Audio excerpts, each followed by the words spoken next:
Welcome to ప్రజా television news బులెటిన్ల ముందుగా headlines. పత్తి పంటను కొనాలని కలెక్టర్ కాళ్ల మీద పడి వేడుకున్న రైతన్న.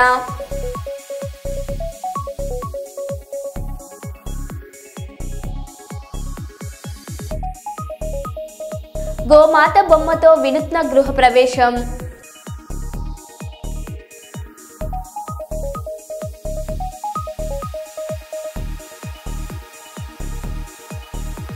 ఘనంగా ఛాయ్ టుడే నూతన ప్రారంభోత్సవం.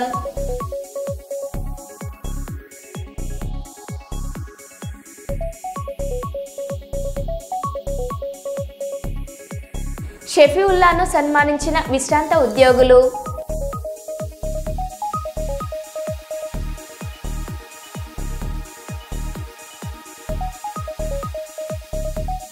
త్రుటిలో తప్పిన ప్రమాదం.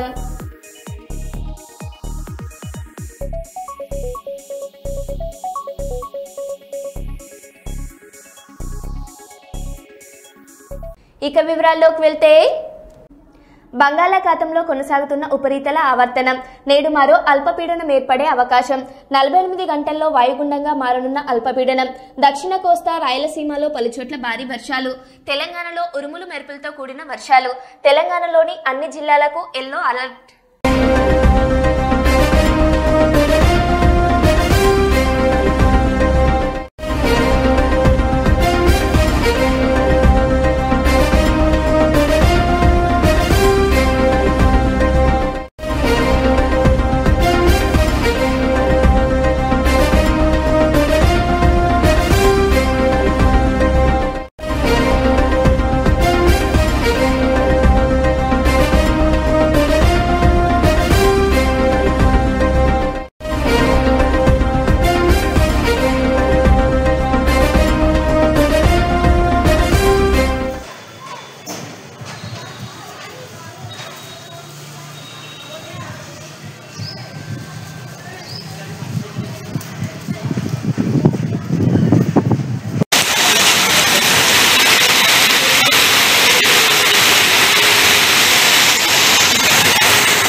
మంత్రి పొన్నం ప్రభాకర్ జూబ్లీహిల్స్ ఉప ఎన్నికల్లో కిషన్ రెడ్డి మాట వింటే పెద్ద జోక్గా అనిపించింది. కిషన్ రెడ్డి గారికి ఛాలెంజ్ చేస్తున్న, మీరు ప్రాతినిధ్యం వహిస్తున్న లోక్సభ నియోజకవర్గంలో జూబ్లీహిల్స్ అంతర్భాగం. మీరు కేంద్ర మంత్రి. గతంలో కూడా జూబ్లీహిల్స్ లో ఈ అభ్యర్థి పోటీ చేశారు. అప్పుడు ఈ అభ్యర్థికి 25,000 ఓట్లు వచ్చాయి. ఇప్పుడే ఇది అభ్యర్థికి జూబ్లీహిల్స్ లో 10,000 కంటే ఎక్కువ ఓట్లు దాటవని ఛాలెంజ్ చేస్తున్నా. మీరు నేరుగా బీఆర్ఎస్ తో కుమ్మక్కై తిరిగి అదే అభ్యర్థికి టికెట్ ఇచ్చి సరళి మొత్తం దింపుడు గల్లెంలాగా బీజేపీ వ్యవస్థను అంతా బీఆర్ఎస్ కి హ్యాండ్ ఓవర్ చేశారు. మీ ఎన్నికల్లో వారి మద్దతు తీసుకున్న దానికి తిరిగి గురుభక్తిగా మీరు ఉప ఎన్నికల్లో బీఆర్ఎస్ తో లోపకాయరిగా మద్దతు తెలుపుతున్నారని యావత్ జూబ్లీహిల్స్ నియోజకవర్గంలో చర్చ. 11 నాడు జరిగే ఎన్నికల్లో మీ అభ్యర్థికి 10,000 లోపు ఓట్లు వస్తాయి. ఛాలెంజ్ చేయదలుచుకున్నారా అని కిషన్ రెడ్డిని అడుగుతున్నా. బీజేపీ కేంద్రంలో అధికారంలో ఉన్న పార్టీ ఈ పార్లమెంట్ నియోజకవర్గానికి కేంద్ర మంత్రి ప్రాతినిధ్యం వహిస్తున్నారు. 10 సంవత్సరాలుగా ఈ నియోజకవర్గానికి ఏం చేశారో కిషన్ రెడ్డి చెప్పగలుగుతారా? జూబ్లీహిల్స్ గురించి కనీసం శ్రద్ధలేని పట్టించుకోలేని మీరు ఉప ఎన్నికల్లో ప్రగల్భాలు పలుకుతూ గెలుస్తామంటే ప్రజలు మీరు తీరు పట్ల నవ్వుకుంటున్నారు. ఇప్పటికైనా నిజాయితీగా మీ అభ్యర్థిని మోసం చేయకుండా, మీ అభ్యర్థిని ఎదుట పార్టీకి అమ్మకుండా నిజాయితీగా పనిచేయమని రాజాసింగ్ గారు చెప్తున్నట్టుగా వ్యవహరించాలని డిమాండ్ చేస్తున్నా అన్నారు. మీ అభ్యర్థికి 10,000 లోపు ఓట్లు వస్తాయి. ఛాలెంజ్ చేయదలుచుకున్నారా కిషన్ రెడ్డి గారు అని అడుగుతా ఉన్నాం. భారతీయ జనతా పార్టీ కేంద్రంలో అధికారంలో ఉన్న పార్టీ. ఈ నియోజకవర్గానికి కేంద్ర మంత్రిగా వ్యవహరిస్తున్న మీరు 10 సంవత్సరాలుగా జూబ్లీహిల్స్ నియోజకవర్గానికి ఏమి చేసినారో చెప్పగలుగుతారా అని అడుగుతా ఉన్నాం. జూబ్లీహిల్స్ గురించి కనీస శ్రద్ధ లేని పట్టించుకొని మీరు ఈ ఉప ఎన్నికల్లో ప్రగల్భాలు పలుకుతూ గెలుస్తుందనడం అంటే ప్రజలు నవ్వుకుంటున్నారు మీ తీరు పట్ల. అందుకే వెంటనే ఇప్పటికైనా నిజాయితీగా ఎన్నికల్లో మీ అభ్యర్థిని మోసం చేయకుండా, మీ అభ్యర్థిని ఎదుటి పార్టీకి అమ్మకుండా నిజాయితీగా పనిచేయమని రాజాసింగ్ గారు చెప్తున్నట్టుగా ఆ విధంగా వ్యవహరించమని డిమాండ్ చేస్తా ఉన్నాను. త్రుటిలో తప్పిన ప్రమాదం జరిగి ఉంటే పదుల సంఖ్యలో ప్రాణ నష్టం జరిగేది. వివరాల్లోకి వెళ్తే కొండపల్లి ఇండస్ట్రీ ఏరియాలో హెచ్పీ గ్యాస్ కంపెనీ ఎదురు ఖాళీ గ్యాస్ సిలిండర్ లారీ యూటర్న్ తీసుకుంటుంది. అదే సమయంలో విజయవాడ నుండి మైలవరం వెళ్తున్న ఇబ్రహీంపట్నం 350 బస్ ఢీకొట్టింది. బస్సులో చాలా మంది ప్రయాణికులు ఉన్నారు. చిన్ని గాయాలతో బయటపడ్డారు. లారీ డ్రైవర్ కి కాలుకు బలమైన గాయమైంది. అదృష్టం ఏంటి అంటే ఖాళీ సిలిండర్ లారీ కాబట్టి సరిపోయింది. అదే గ్యాస్ నింపిన సిలిండర్ లారీ అయి ఉంటే ప్రమాదం ఊహించుకోవడం చాలా కష్టంగా ఉండేది. బస్సులో ఒక్కరు మిగిలేవారు కాదు. ఏది ఏమైనా లేచిన వేళ విషయం బాగుంది. అందరూ ఊపిరి పీల్చుకున్నారు. ప్రమాదం జరిగినప్పుడు నేను అక్కడే ఉన్నాను. వెమ్మటే పోలీస్ వాళ్ళకి ఫోన్ చేశాను. ట్రాఫిక్ పోలీస్ వాళ్ళు, సివిల్ పోలీస్ వాళ్ళు వచ్చారు. వాళ్ళతో కలిసి క్రేన్ తీసుకుని వచ్చి పక్కకు తీయడం జరిగింది. బస్సులో ఉన్న ప్రయాణికుల్ని వేరే బస్ ఆటోలో అక్కడి నుండి పంపించడం జరిగింది.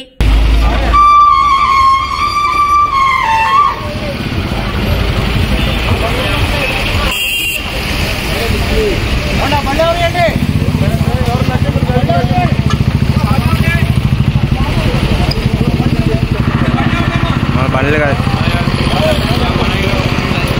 మనం ఎక్కడ వాడం. శ్రీ యాగంటి ఉమామహేశ్వర స్వామి దేవస్థానంలో ప్రత్యేక పూజలు నిర్వహించి దర్శించుకున్న అనంతరం ఈ నెల 5వ తేదీన కార్తీక పౌర్ణమి సందర్భంగా ఎగువనున్న పశ్చిమ పర్వతాను సావుల్లో ఆకాశ మహాదీపోత్సవం వెలుగనుంది.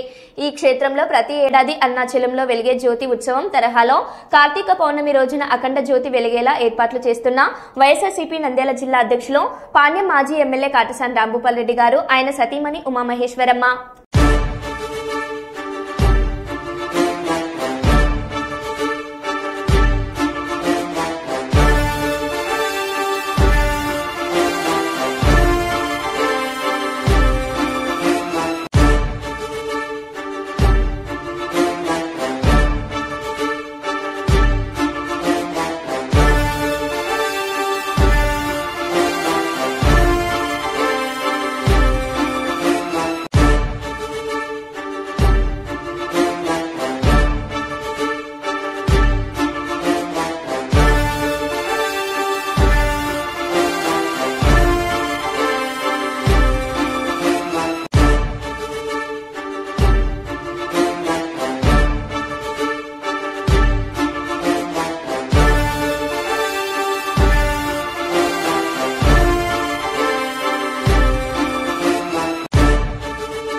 వరంగల్ నగరంలో భారీ వర్షం, ఈదురుగాలులతో కూడిన వర్షం. నగర వ్యాప్తంగా సుమారు 30 నిమిషాల నుంచి కురుస్తున్న వర్షం.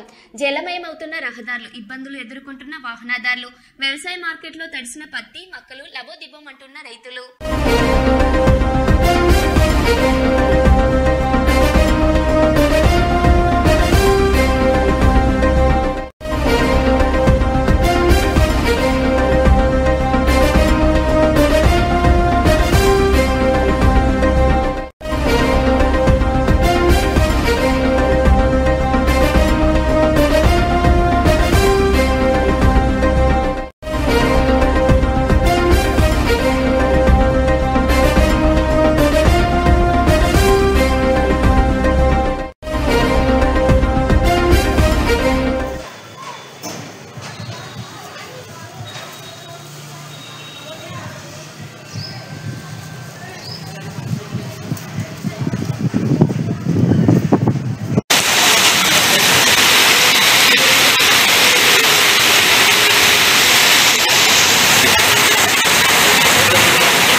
మంచిర్యాల జిల్లా తాండూరు మండలంలోని భగత్ సింగ్ భవన్ లో నవంబర్ 3వ తారీఖు 2025 సోమవారం రోజున భారత కమ్యూనిస్టు పార్టీ సిపిఐ తాండూరు మండల సమావేశం నిర్వహించుకోవడం జరిగింది.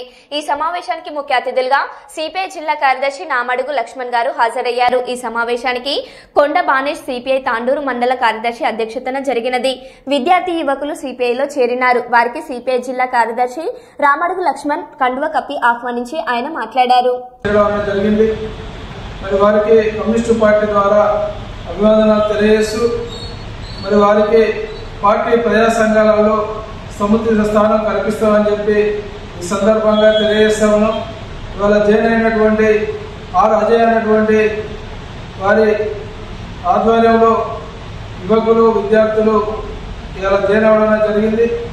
మరి రాబోయేటువంటి రోజులలో యువకులు విద్యార్థులు ఎదుర్కొన్నటువంటి సమస్యల మీద ప్రధానంగా ఇక్కడ తాండూరు మండలంలో ఎదుర్కొన్నటువంటి సమస్యల మీద పోరాటాలు చేయడానికి కమ్యూనిస్టు పార్టీ ప్రజా సంఘాలు సిద్ధంగా ఉన్నాయని చెప్పి ఈ సందర్భంగా తెలియజేస్తా ఉన్నాం. మరి ఏదైతే ఇవాళ రాబోయేటువంటి స్థానిక ఎన్నికలలో కూడా ఇలా యువతే మరి పాత్ర పోషించడం జరుగుతుంది. ఇలా యువతే భవిష్యత్తు ఉంది రాబోయే రోజులలో. కాబట్టి మరి యువకులు అందరూ కూడా రాబోయేటువంటి రోజులలో మరి స్థానిక ఎన్నికలలో మరి పోటీ చేయడానికి కూడా ముందుకు రావడం మరి అభినందనీయం. మరి రాబోయేటువంటి రోజులలో కమ్యూనిస్టు పార్టీ తరఫున వాళ్ళందరూ కూడా స్థానిక ఎన్నికలలో పోటీ చేయడానికి సిద్ధంగా ఉన్నారని చెప్పి మరి అదేవిధంగా ఏదైతే ప్రజాపాలనని కాంగ్రెస్ ప్రభుత్వం హామీలు ఇచ్చిందో అవన్నీ కూడా సంక్షేమ పథకాలు మరి అదేవిధంగా అమలు చేయాలని చెప్పి రాబోయే మండలంలో ఉన్నటువంటి సమస్యల మీద ఒక కార్యాచరణ చేసి మరి ఉద్యమాలు చేయడానికి కమ్యూనిస్టు పార్టీ ప్రజా సంఘాలు సిద్ధంగా ఉన్నాయని చెప్పి ఈ సందర్భంగా తెలియజేయడం జరుగుతుంది. పెద్దపల్లి జిల్లా రామగుండం కార్పొరేషన్లో మళ్లీ కూల్చివేతలకు ప్రజాప్రతినిధి ఆజ్యం పోశారు. దీంతో సామాన్య మధ్యతరగతి కుటుంబాలు మానసిక ఆవేదనకు గురవుతున్నారు. ఇదే క్రమంలో గోదావరికని పట్టణ చౌరస్తా వద్ద ఇటు సింగరేణి అటు కార్పొరేషన్ రోడ్ల వెడల్పు పేరుతో కూల్చివేతలను ప్రారంభించింది. దీంతో మధ్యతరగతి కుటుంబాలు అక్కడ నివసించే పరిస్థితి లేకుండా మారింది. కూల్చివేసిన అనంతరం కనీసం తిరిగి తాము నిర్మించుకునే పరిస్థితి లేదని రోడ్డు పక్కన వ్యాపారులు ఆవేదన వ్యక్తం చేస్తున్నారు. పోలీసులను అధికారులను అడ్డం పెట్టుకుని MLA Raj Thakur Makkan Singh blackmail కు పాల్పడుతున్నాడని బీఆర్ఎస్ పార్టీ రాష్ట్ర నాయకులు కౌశిక్ హరి ఆరోపించారు. ఇదే క్రమంలో పార్టీ శ్రేణులతో కలిసి పట్టణ చౌరస్తా సమీపంలో జరుగుతున్న కూల్చివేతల ప్రదేశాలను పరిశీలించారు. అనంతరం మాట్లాడుతూ ఎమ్మెల్యే రాజ్ ఠాకూర్ మక్కన్ సింగ్ కు ధైర్యం లేక సింగరేణి పోలీస్ కార్పొరేషన్ అధికారులను వాడుకుంటూ సామాన్య జనాలను బెదిరిస్తున్నారని అన్నారు. ఆయన దందాలకు అడ్డు వస్తే బెదిరింపులకు పాల్పడుతున్నాడని పేర్కొన్నారు. కూల్చివేతల విషయంలో శ్రీనివాస్ అనే యువకుడిపై సీఐ దాడి చేయడానికి ఖండిస్తున్నామన్నారు. ఆయనపై ఉన్నతాధికారులు చర్యలు తీసుకోవాలన్నారు. అదేవిధంగా శ్రీనివాస్ అనే యువకుడు మాట్లాడుతూ దుకాణాలకు పట్టాలు ఉన్నప్పటికీ కాంగ్రెస్ పార్టీ నాయకులు తమను బెదిరిస్తున్నారని అన్నారు. రోడ్డు పక్కన ఉన్న తమ చిన్న చిన్న రేకుల షెడ్డును కూల్చివేస్తూ బిల్డింగ్లు కట్టుకోవాలని హుకుం జారీ చేస్తున్నాడని అన్నారు. కాంగ్రెస్ పార్టీ నాయకులు రాత్రికి రాత్రి తమ రేకుల షెడ్డును కూల్చివేస్తామంటూ బెదిరింపులకు గురి చేస్తున్నారని అన్నారు. సామాన్య జనాలపై ఇలాంటి ఆక్రతాళ్లకు పాల్పడడం సరైన విధానం కాదని శ్రీనివాస్ పేర్కొన్నారు. ఒక రోడ్ ఎంత ఉండాలి? ఇవాళ మన చౌరస్తా నుంచి న్యూ అశోక్ వైపు పోవడానికి ట్రాఫిక్ ఎంత ఉంటుంది? సైంటిఫిక్ సర్వే చేసుకొని దాని ప్రకారం రోడ్డు ఎంత వెడల్పు పెట్టాలనేది ఉంటుంది. కానీ మక్కన్ సింగ్ ఎక్కడనో గేటెడ్ కమ్యూనిటీ లాగా ఉండి బతికొచ్చి ఇక్కడ కూడా ప్రతిదీ గేటెడ్ కమ్యూనిటీ లాగా ఉండాలనుకుంటే అయితే సాధ్యం కాదు. నువ్వు ఎక్కడ సర్వే చేయించినావు? ఇక్కడ ట్రాఫిక్ ఎంత? ఫ్యూచర్లో ఈ తొవ్వ నుంచి ఎంతమంది పోతారు? ఎందుకోసం దీన్ని రోడ్డు వెడల్పు చేయాలా? ఎంత అవసరం అనేది జ్ఞానం లేకుండా, ఏ అధికారితో సంప్రదింపులు లేకుండా అసలు ఇది ఎవరు కూలగొడుతున్నారు? సింగరేణి వాళ్ళు కూలగొడుతుర్రా? మున్సిపల్ వాళ్ళు కూలగొడుతుర్రా? కూలగొట్టే అధికారం వాళ్ళకి ఏమున్నది? ఇవన్నీ కూడా పట్టాలు ఉన్నాయి. ఇది బ్లాక్ మెయిల్ చేసే విధంగా రాత్రి వచ్చాడు ఒకటి చెప్పిపోతాడు, పొద్దున వచ్చి ఒకటి చెప్తాడు, ఇవి మొత్తం కూలిపోతాయి, మీరు వచ్చిపోయి అన్నకు బాయికి కలిసి మీరు పద్ధతిలో కట్టుకోకపోతే మొత్తం కూలుతాయని ఇంకోటి బ్లాక్ మెయిల్ చేస్తాడు. ఇట్లా బ్లాక్ మెయిల్ చేస్తూ వాళ్ళు ఇచ్చిన డిజైన్ ప్రకారం వీళ్ళు కట్టుకోవాలన్నట్టు. ఎక్కడన్నా ఉంటుందా అండి? ప్రైవేట్ ఇల్లు, రోడ్ పాయింట్ ఉన్న ఇల్లులు ఈ వాళ్ళు ఇచ్చిన డిజైన్ ప్రకారం కట్టుకుంటే మరి వాళ్ళు ఇచ్చిన డిజైన్ ప్రకారం కట్టుకుంటారు. అలా నీ కంట్రిబ్యూషన్ ఏంటి? నువ్వేమైనా డబ్బులు ఇస్తావా? ఇవన్నీ అడిగినందుకు నిన్న ఒక పోలీస్ అధికారితో మక్కన్ సింగ్ అనే ఎమ్మెల్యేకి నేను చెప్తాను, ఆయనకు దమ్ము లేక పోలీస్ అధికారులను, రెవెన్యూ అధికారులను, మున్సిపల్ అధికారులను, సింగరేణి అధికారులను వాడుకొని ఈ ప్రాంతాన్ని కూడా భయభ్రాంతులకు గురి చేస్తా ఉన్నాడు. ఆయన సంపాదిస్తున్నటువంటి ఓసీపై మీద సంపాదించిన పైసలు కావచ్చు, ఏదైతే మన HKR రోడ్డు మీద సంపాదించిన పైసలు కావచ్చు, వాళ్ళు వేసుకునేటువంటి సంపాదనకు అడ్డం రావద్దనడానికి వాళ్ళని భయభ్రాంతులకు గురి చేసి డిఫెన్స్లో పెట్టే ప్రక్రియనే ఈ కూలగొట్టేది ఎంతవరకు అవసరం? అవసరం. డెవలప్ అనేది ఖచ్చితంగా ఉండాలి, కానీ అసలు డెవలప్ అంటే ఏంది? రోడ్లు వేసుకుంటేనే డెవలపా? నువ్వు అసలు ఇప్పటి వరకు 2 ఏళ్ళు అవుతుంది వచ్చి ఒక కొత్త ఉద్యోగం నువ్వు చూపెట్టినావు. ఇప్పటి వరకు ఉన్న ఎన్టీపీసీలో HCL గతంలో అమ్ముకున్నారన్నావు. మరి వాళ్ళ ఎన్టీపీసీలో ఏం జరుగుతుంది? నీ ఆధ్వర్యంలో అమ్ముకుంటారు. ఈ ఊరు మొత్తం సర్వనాశానాన్ని కోరుకోవడం కోసమే నువ్వు ఇక్కడికి వచ్చినావు. ఒక బలహీనమైన పరిస్థితుల్లో నీకు ఓట్లేసి గెలిపించిన తప్పించి ఇవాళ నువ్వు నిలబడ్డా కానీ నీకు ఓటేసే పరిస్థితి లేదు. కాబట్టి నువ్వు ఈ పద్ధతి మార్చుకో. ఏదైతే నిన్న జరిగిన శ్రీనివాస్ మీద సిఐ గారి దౌర్జన్యాన్ని మేము ఖండిస్తున్నాం. గోదావరి కానీ హనుమాన్ నగర్ మెయిన్ చౌరస్తాలో ఉంటాం. 1950 ముందు నుంచి సుమారుగా 70 ముందు నుంచి మా ఫాదర్ మా తాత ఇక్కడికి వచ్చి ఉంటారు ట్రైన్ సెంటర్ గోదావరికి. అప్పటికి చౌరస్తా కూడా ఏర్పడలేదు. జనగామ గ్రామ పంచాయతీ, ఆ తర్వాత Ramagundam notified area, Ramagundam notified area తర్వాత Ramagundam municipality, Ramagundam municipal corporation area. Up to date ఇప్పటి వరకు మేము బిల్లులు కట్టినాం. గత రాజశేఖర రెడ్డి ప్రభుత్వం యునైటెడ్ ఆంధ్రప్రదేశ్ ఉన్నప్పుడు మా ఇళ్ల జాగాలకు పట్టాలు ఇచ్చింది. అసెంబ్లీలో బిల్లు పాస్ చేసి గౌరవ రోషయ్య గారు ముఖ్యమంత్రి అప్పుడు జీవో కూడా పాస్ చేశారు. సో ఆ పట్టాలతో మేము రేపుల ఇళ్ళనే జీవనం గడుపుతాం. చాలా పాత ఇల్లు.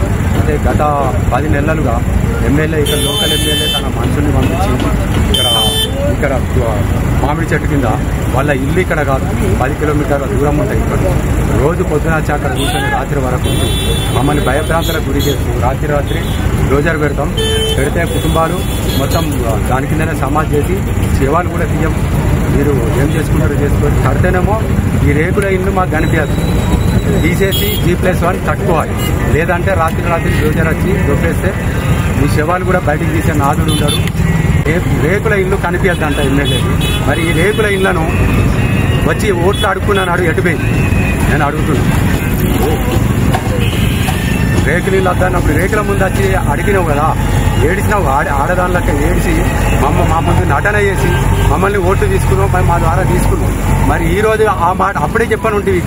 ఇంకా సోషల్ మీడియాలో ఆడు మగాడ్రా బుజ్జి అని పెట్టించుకుంటున్నారు. నేను ఒకటే క్వశ్చన్ అడుగుతా, ఆడు మగాడ్రా బుజ్జి అంటే ఎలక్షన్కి వచ్చినాడు, ఓట్లు అడిగినాడు, మీ రోడ్డు ఇటు తీస్తా, మీ సింగరేణి కార్మికులకు కూడా గేటి మీటింగ్లో పోయినావు కదా, పోయినప్పుడు అక్కడ మీ క్వార్టర్లు తీసేస్తా, నాకు ఓటేది. మీ రేకుల ఇల్లు నాకు కనిపించదు, తీసేసి బిల్డింగ్ కట్టుకుంటేనే నాకు ఓటేది, లేకపోతే కూలగొడతా, లేకపోతే దాని కింద తొక్కి చంపుతాను బెదిరాను. రోజు నిత్యం ఆడ కూర్చొని మమ్మల్ని బెదిరింపులకు గురి చేస్తున్నారు. మేము మామిడి చెట్టు కింద మా ఇంటి ఎదురుగా మానసికంగా మమ్మల్ని వేధిస్తున్నారు. మొన్న దసరా ముందు 3 రోజుల ముందు మళ్ళీ సింగరేణి ఫస్ట్ మున్సిపల్ వాళ్ళని దసరాకు 3 రోజుల ముందు సింగరేణి వాళ్ళని పంపించి టేప్ పట్టి పెట్టి ఒక 15 ఫీట్లు లోపలికి.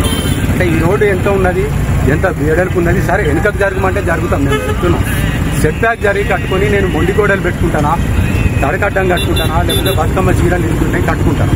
అది అడగడానికి మీకు హక్కు లేదు. నేను ఎంతకు జరుగుతా అంటే మార్కింగ్ కాదు, టౌన్ ప్లానింగ్ ఆఫీసర్ నవీన్ కూడా నన్ను ఆఫీస్ పిలిపించి నువ్వు హెచ్చరిస్తుంది, ఆ రకంగా కట్టుకోవాలి, లేకపోతే కూల కొడతామని బెదిరించాలని జరిగింది. ఇప్పుడు నేను అడిగేది ఏంటంటే పేదోడు బతకద్దాం. మరి నువ్వు కూడా రేకులు ఇళ్ళనే పుట్టినావు కదా. షఫీవుల్లాను సన్మానించిన విశ్రాంత ఉద్యోగులు 30 ఏళ్లకు పైగా సేవా కార్యక్రమాలు చేస్తున్న ఎమ్మిగనూరు వాసి కళాకారుల సేవా సమితి అధ్యక్షులు బైరుపల్ల షఫీవుల్లాకు డాక్టరేట్ రావడంతో విశ్రాంత ఉద్యోగులు జిల్లా అధ్యక్షులు మురారి శంకరప్ప ఆధ్వర్యంలో వారి కార్యాలయంలో శాల్వా కప్పి పూల మొక్కను అందించి ఘనంగా సన్మానం చేశారు.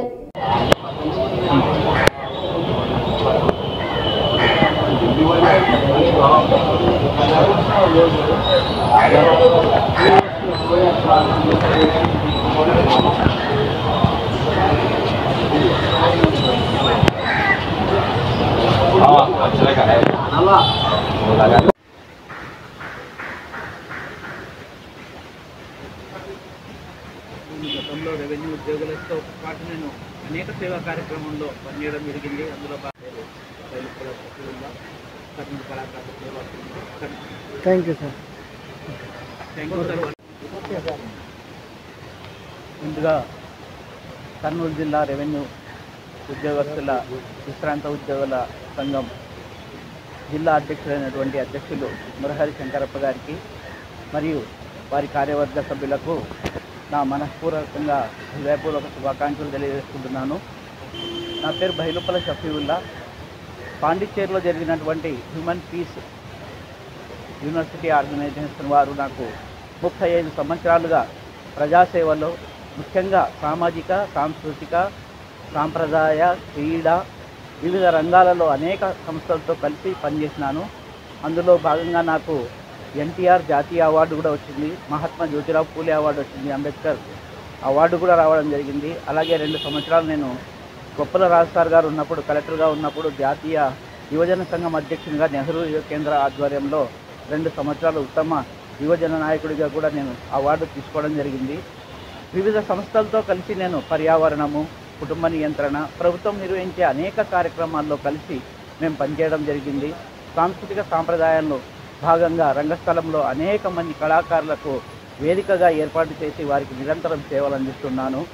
అలాగే కర్నూలు జిల్లాలో ఎమ్మెగనూరు, ఆదోని, మా డివిజన్ అయినటువంటి ఎమ్మెగనూరులో అనేక సంస్థలతో కలిసి ప్రజాసేవలో మమేకమై దాదాపు 35 సంవత్సరాల సుదీర్ఘ నా సామాజిక సేవను గుర్తించి వారు నాకు పాండిచ్చేరిలో డాక్టరేట్ ఇవ్వడం జరిగింది. వారికి నా మనస్పూర్వక శుభాకాంక్షలు, హృదయపూర్వక కృతజ్ఞతలు తెలియజేసుకుంటూ నా సేవను గుర్తించి మాతో పాటు పనిచేసినటువంటి మా రెవెన్యూ ఉద్యోగ మిత్ర బృందం అందరూ నన్ను ఈరోజు కర్నూలు జిల్లా కలెక్టరేట్లో ఉన్నటువంటి కార్యాలయంలో సన్మానించినందుకు వారికి హృదయపూర్వక ధన్యవాదాలు, అభినందనలు తెలియజేసుకుంటున్నాను. నా పేరు బైరుప్పుల షఫీవుల్లా, డాక్టర్ బైరుప్పుల షఫీవుల్లా, కర్నూలు కళాకారుల సేవా కేంద్రం, కర్నూలు జిల్లా. ఈ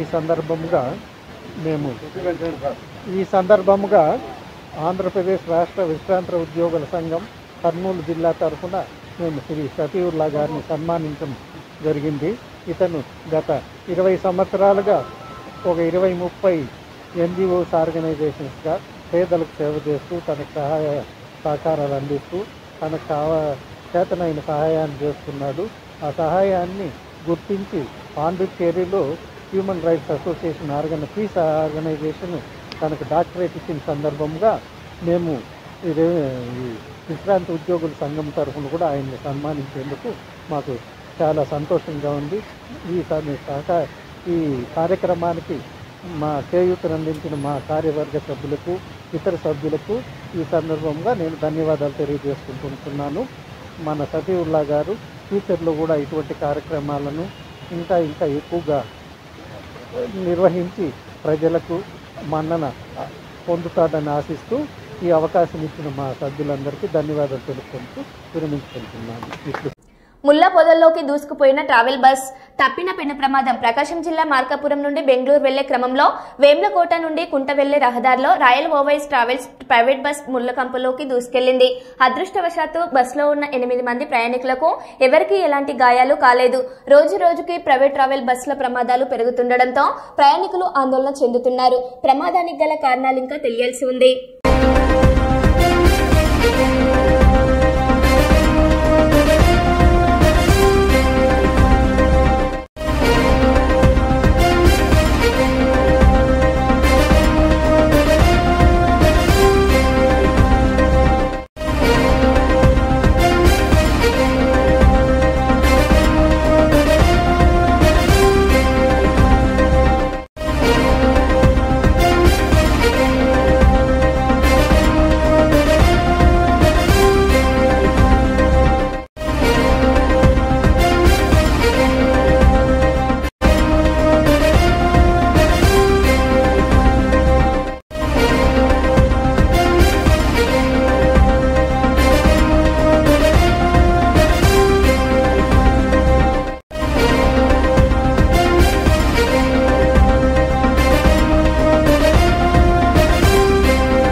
అకాల వర్షాలు రైతుల ఆశలను తుడిచిపెట్టేశాయి.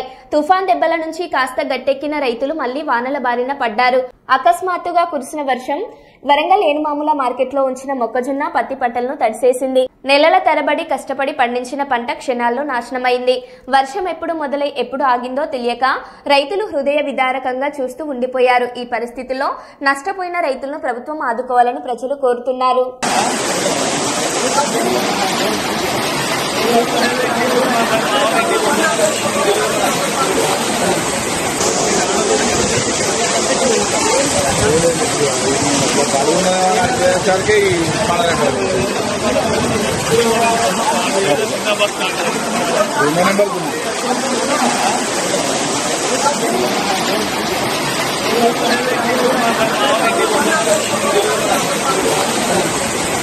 మరో బులెటిన్లో మళ్ళీ కలుద్దాం. Stay tune.